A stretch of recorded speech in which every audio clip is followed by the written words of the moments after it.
friends, welcome to Madras Samayal. இன்னைக்கு நம்ம மெட்ராஸ் சமையல்ல ஓட்ஸ் வச்சு சூப்பரான பிரேக்ஃபாஸ்ட் பண்ண போறோம். அதுலயும் 1 இல்ல 2 இல்ல 4 ஃப்ளேவர்ல அட்டகாசமா பண்ண போறோம். இது பண்றதுக்கு நான் இன்னைக்கு வந்து இன்ஸ்டன்ட் ஓட்ஸ் தான் எடுத்துர்க்கேன். 1 கப் ஓட்ஸ்க்கு நமக்கு வந்து 2 மடங்கு தண்ணி வைக்கணும். பால் இல்ல தண்ணி யூஸ் பண்ணனும். ஃபுல்லாவே வந்து நம்ம பால்ல பண்ணோம் அப்படினா நல்ல க்ரீமியா இன்னும் நல்லா ரிச்சா இருக்கும். அப்படி இல்லனா 1 கப் பாலும் 1 கப் தண்ணியை நம்ம வந்து யூஸ் பண்ணலாம். ஒருவேளை டயட்ல இருக்கீங்க அப்படினா நம்ம வந்து ஃபுல்லா தண்ணியில யூஸ் பண்ணலாம். ஃபர்ஸ்ட் வந்து நம்ம பனானா ஓட்ஸ் பண்ண போறோம். ஏனா வந்து வாழைப்பழம் தான் நம்ம வீட்ல எப்பவுமே ஸ்டாக்ல இருக்கும். இது பண்றதுக்கு நான் இன்னைக்கு வந்து ஒரு பெரிய சைஸ் வாழைப்பழம் எடுத்துர்க்கேன். அதுல இருந்து கொஞ்சம் மட்டும் நான் மீதி வச்சிருக்கேன். இது வந்து கார்னிஷிங்காக. மீதி இருக்குறத வந்து நல்ல ஒரு ஃபோர்க்ல வந்து ஏதாவது ஒரு இது வச்சு நல்லா மசிச்சுக்கோங்க. மசிச்சு ரெடியா வச்சிருக்கோம். இப்போ ஒரு panல 1 கப் தண்ணி, 1 கப் பால், 1 கப் ஓட்ஸ். இன்ஸ்டன்ட் ஓட்ஸ்ங்கறதால நமக்கு வந்து சீக்கிரமா ரெடி ஆகிரும். ஓட்ஸ் வந்து கொஞ்சம் கட் பண்ண மாதிரி இருக்கும். அதெல்லாம் வந்து கொஞ்சம் டைம் ஆகும். எக்ஸ்ட்ரா பால் இல்ல தண்ணியும் தேவைப்படும். அதனால பாத்துக்கோங்க. இப்போ பார்த்தோம் அப்படினா இந்த மாதிரி நல்ல கெட்டியா வந்திருக்கு. இந்த ஸ்டேஜ்ல நம்ம மசிச்சு வச்சிருக்கோம்ல வாழைப்பழம். அதை வந்து உள்ள சேர்த்தலாம். சேர்த்துட்டு அப்படியே எல்லாம் கெட்டியாகி வரது வரைக்கும் நம்ம வந்து வேக வைக்கணும். இப்போ பார்த்தோம் அப்படினா இந்த மாதிரி நல்ல கெட்டியா வந்திருக்கு. இந்த ஸ்டேஜ்ல நம்ம வந்து இனிப்புக்காக சர்க்கரை அப்படி இல்லனா நான் வந்து தேன் சேர்த்திருக்கேன். ஏனா வாழைப்பழத்துல இனிப்பு இருக்கும். நமக்கு வந்து ரொம்ப இனிப்பு எக்ஸ்ட்ரா தேவைப்படாது. அதனால ஒரு 2 ல இருந்து 3 டேபிள்ஸ்பூன் போல தேன் போதும். நான் ஸ்டவ் ஆஃப் பண்ணிட்டு தேன் சேர்த்திருக்கேன். சேர்த்துட்டு நம்ம கலந்துட்டோம் அப்படினா நல்ல க்ரீமியா சூப்பரா ரெடி ஆகிரும். இப்போ இத வந்து ஒரு பவுல்ல மாத்திடலாம். இப்போ இந்த பவுல பார்க்கிறதுக்கு நல்ல போரிங்கா தான் இருக்கும். ஆனா இது மேல வந்து கொஞ்சம் பொருட்கள் சேர்த்து நம்ம வந்து கொஞ்சம் அட்ராக்டிவா சர்வ் பண்ணும்போது அது பார்க்கிறதுக்கும் நல்லா இருக்கும். சாப்பிடுறதுக்கு வந்து இன்னும் கொஞ்சம் கூட ஒரு நல்ல ஃபீல் இருக்கும். இது மேல சேர்க்கக்கூடிய எல்லா டாப்பிங்குமே வந்து நம்மளோட ஆப்ஷனல் தான். நமக்கு வந்து எது பிடிக்குமோ அது வந்து நம்ம சேர்த்துக்கலாம். நம்ம இதுதான் சேர்க்கணும் அப்படிலாம் கிடையாது. நமக்கு வந்து என்ன புரோட்டீனுக்காக எக்ஸ்ட்ரா எது வேணாலும் நம்ம சேர்த்துக்கலாம். நட்ஸ் வந்து சேர்த்துக்கலாம். நான் இன்னைக்கு வந்து கொஞ்சம் சியா சீட்ஸ் வந்து ஊற வச்சிருக்கேன். இது வந்து ஆப்ஷனல் தான். நமக்கிட்ட என்ன இருக்கோ அதை நம்ம சேர்த்துக்கலாம். நான் வந்து ஒரு 2 டேபிள்ஸ்பூன் சியா சீட்ஸ் வந்து ஊற வச்சிருக்கேன். அதை வந்து ஒரு 1/2 கப் தண்ணியில் ஊற வச்சிருக்கேன். இது வந்து நல்லா ஊறினதுக்கு அப்புறமா நம்ம வந்து சேர்த்துக்க போகிறோம். இப்போ இந்த மாதிரி நல்லா ஊறி ரெடியாக இருக்கு. நம்மளோட போரிங்கான ஓட்ஸ் பவுலை நல்லா அட்ராக்டிவாக மாற்ற போகிறோம். நம்ம கொஞ்சம் வாழைப்பழம் மீதி வச்சுருந்தோம்ல அதை வந்து கொஞ்சம் கட் பண்ணி ஓரமாக சேர்த்துக்கோங்க. அதுக்கப்புறமா நம்ம வச்சுருக்கக்கூடிய அந்த சியா சீட்ஸ் அதை வந்து நம்ம உள்ளே சேர்த்துக்கலாம். அப்படி இல்லைனா அந்த சன்ஃப்ளவர் விதைகள் அந்த மாதிரி எது வேணாலும் நம்ம சேர்த்துக்கலாம். அது கூடவே வந்து கொஞ்சம் நட்ஸ் அதையும் வந்து கொஞ்சம் சின்னதாக சாப் பண்ணி வச்சுருக்கேன். அது கடைசியாக எக்ஸ்ட்ரா ஃபேன்சியாக இருக்கிறதுக்காக கொஞ்சம் தேன். ஏன்னா நம்ம வந்து வாழைப்பழத்தில் வந்து நம்ம தேன் தான் சேர்த்துருக்கோம். அதனால் இதுலேயும் கொஞ்சம் தேன் சேர்த்து நம்ம சர்வ் பண்ணும்போது நம்மளோட பவுல் பார்க்கவே அவ்வளோ அழகாக இருக்கும். சடாய், நம்மளோட வாழைப்பழம் ஓட்ஸ் ரெடியாக இருக்குது. இப்போ அதை டேஸ்ட் பண்ணி பார்க்கலாமா? ரொம்ப ரொம்ப நல்லாயிருக்கு. அடுத்தது நம்ம வந்து ஆப்பிள் ஓட்ஸ் பண்ண போகிறோம். அது பண்ணுறதுக்கு நான் இன்றைக்கி வந்து ஒரு ஆப்பிளை வந்து தோல் நீக்கி எடுத்து வச்சுருக்கேன். அதுலேருந்து ஒரு சின்ன பீஸை மட்டும் கார்னிஷிங்காக வச்சுட்டு மீதி எல்லாத்தையும் வந்து ரொம்ப சின்ன சின்னதாக கட் பண்ணி வைக்க போகிறேன்.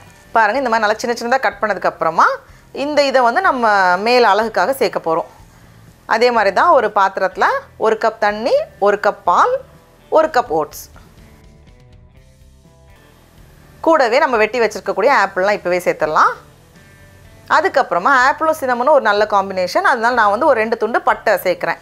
நம்ம இதை வந்து ரெடி பண்ணதுக்கப்புறம் இந்த பட்டை பெரிய பீஸாக தானே சேர்த்துருக்கோம், அதை வந்து தூக்கிடலாம் அப்படியே. இப்போ பார்த்தோம் அப்படின்னா கொஞ்சம் கெட்டியாக வந்திருக்கு. இந்த ஸ்டேஜில் இனிப்புக்காக நம்ம வந்து தேன் அப்படி இல்லைனா சர்க்கரை சேர்த்துக்கலாம். நமக்கு வந்து இனிப்புக்கு ஏற்றவாறு நம்ம அட்ஜஸ்ட் பண்ணிக்கலாம். இவ்வளோ தான் சேர்க்கணும்னு கிடையாது. நம்ம வந்து கொஞ்சம் குறைவாக இனிப்பு போதும் அப்படின்னா கம்மியாக சேர்த்துக்கோங்க. இல்லைனா ஒரு 4 டேபிள் ஸ்பூன் நம்ம சேர்க்கும் போது கரெக்டாக இருக்கும். எல்லாத்தையும் சேர்த்து நம்ம கலந்து விடுறப்ப பாருங்கள் நல்லா கெட்டியாக கரெக்டாக வந்திருக்கு. இந்த ஸ்டேஜில் நம்ம வந்து ஸ்டவ் ஆஃப் பண்ணிடலாம். ஆஃப் பண்ணிவிட்டு மறுபடியும் இந்த போரிங் ஓட்ஸை இன்ட்ரெஸ்டிங்காக மாற்றுறதுக்கு நம்ம வெட்டி வச்சுக்கக்கூடிய ஆப்பிள் பீசஸை வந்து அப்படி ஓரமாக வச்சுருக்கேன். அதுக்கப்புறமா நம்ம ஊற வச்சுருந்தோம்ல அந்த சியா சீட்ஸ், நமக்கு விருப்பப்பட்ட இது டாப்பிங் வந்து நம்ம சேர்த்துக்கலாம். நம்மக்கிட்ட என்ன பழங்கள் இருக்கோ அது எல்லாமே சேர்த்துக்கலாம். நட்ஸ் சேர்த்துக்கலாம். இதில் வந்து நான் கொஞ்சம் உலர்ந்த திராட்சையும் சேர்த்துருக்கேன். அவ்வளோதான், நம்மளோட ஆப்பிள் ஓட்ஸும் அழகாக ரெடியாக இருக்குது. இதில் வந்து நம்ம இனிப்புக்காக சர்க்கரை சேர்த்தோம்ல, அதுக்கு பதிலாக நம்ம வந்து டேட்ஸும் சின்ன சின்னதாக கட் பண்ணி சேர்த்துக்கலாம். ஸோ நமக்கு வந்து எப்படி அதை கொண்டு வரணுமோ அதுக்கேற்ற மாதிரி நம்ம வந்து இது பண்ணிக்கலாம். இதில் வந்து அந்த பட்டையோட ஃப்ளேவர் நல்லா வருது. அது மட்டும் இல்லாமல் ஆப்பிளை வந்து நம்ம சின்ன சின்னதாக கட் பண்ணி சேர்த்ததுனால அதை சாப்பிடும்போது அந்த டெக்ஸ்சர் சின்ன சின்னதாக கடிப்படும்போது நல்லாயிருக்கு. இப்போ அடுத்தது நம்ம வந்து சாக்லேட் ஓட்ஸ் பண்ண போகிறோம். இது பண்ணுறதுக்கு மறுபடியும் அதே மாதிரி தான் 1 கப் தண்ணி, 1 கப் பால் சேர்த்துருக்கேன். கூடவே 1 கப் ஓட்ஸ். இல்லை நம்ம வந்து ஃபுல்லாக பாலில் பண்ணுறதுனாலும் பண்ணலாம். இது கூடவே 2 டீஸ்பூன் அளவுக்கு கொக்கோ பவுடர், கூடவே கொஞ்சம் சாக்லேட் சிப்ஸ் சேர்த்துருக்கேன். எக்ஸ்ட்ரா ஃபேன்சிக்கு தான். இல்லைனா வெறும் கொக்கோ பவுடர்னாலும் இன்னும் 1 டீஸ்பூன் நம்ம வந்து எக்ஸ்ட்ரா சேர்த்துக்கலாம். கூடவே இனிப்புக்கு தேவையான அளவு சர்க்கரை, அப்படி இல்லைனா நம்ம வந்து நம்மளுக்கு என்ன இனிப்புக்கு என்ன வேணுமோ அது சேர்த்துக்கலாம். டேட் சிரப் இல்லை வந்து சின்ன சின்னதாக டேட்ஸை கட் பண்ணி சேர்த்துக்கலாம். இது இப்படி தான் பண்ணணும்னு கிடையாது. இது கூட வந்து நம்ம வாழைப்பழமும் சேர்த்துக்கலாம். சாக்லேட் பனானா காம்பினேஷனும் நல்லாயிருக்கும். கூடவே ஒரு சிட்டிகை உப்பு எல்லாத்தையும் சேர்த்துட்டு அது அப்படியே நல்லா கரெக்டாக வெந்து வந்திருக்கு. அதே மாதிரி தான் நம்மளோட ஓட்ஸை வந்து நம்ம அழகுபடுத்துறதுக்காக நான் வந்து கொஞ்சம் ப்ளூபெர்ரி வச்சுருக்கேன். ஏதாவது ஒரு ஃப்ரூட் வைக்கணும், அதுக்காக நான் வந்து ப்ளூபெர்ரி வச்சுருக்கேன். என்ன ஃப்ரூட்னாலும் ஓகே. அதுக்கப்புறமா கொஞ்சம் எக்ஸ்ட்ரா சாக்லேட் சேர்த்துருக்கேன். அப்புறமா கொஞ்சம் சாக்லேட் சிரப் இருக்கிறது எல்லாத்தையும் சேர்க்குறேன். ஏன்னா இதெல்லாம் வந்து நான் சும்மா என்னென்ன காம்பினேஷன் நம்ம யூஸ் பண்ணலாம் அப்படிங்கிறதுக்காக தான். இதெல்லாம் சேர்க்கணும்னு இல்லை. இதில் ஏதாச்சும் ஒன்று நம்ம வந்து ஏதாவது ஒரு ஃப்ரூட்டும் நட்டும் சேர்த்தாலே போதும், நல்லாயிருக்கும் சாப்பிட்றதுக்கு. ஹா. இது கூட வந்து வாழைப்பழம் காம்பினேஷனும் நல்லாயிருக்கும். ரொம்ப ரொம்ப ஃபேவரட்டாக இருக்கும் இது. அடுத்தது நம்ம வந்து ஸ்ட்ராபெரி ஓட்ஸ் பண்ண போகிறோம். இதுவும் ரொம்ப ஈஸி தான். வழக்கம் போல் 1 கப் தண்ணி, 1 கப் பால் சேர்த்துக்கோங்க.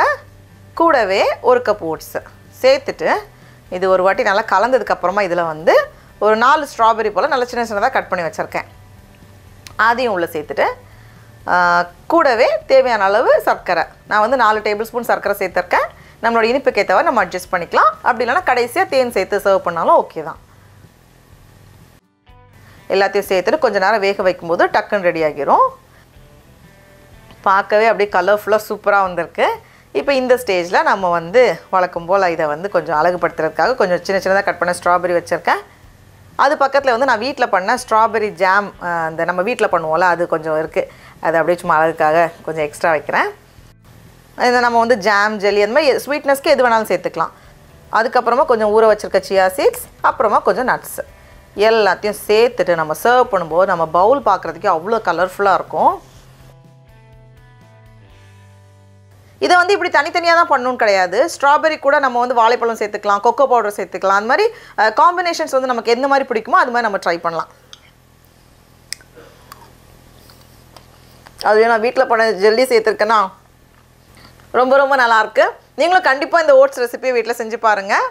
டயட்டில் இருக்கிறவங்க நம்ம வந்து சுகரை கட் பண்ணிக்கலாம், இல்லை பாலை கட் பண்ணிக்கலாம், இல்லை நமக்கு வந்து நிறைய நட்ஸ் எக்ஸ்ட்ரா சேர்த்துக்கலாம்.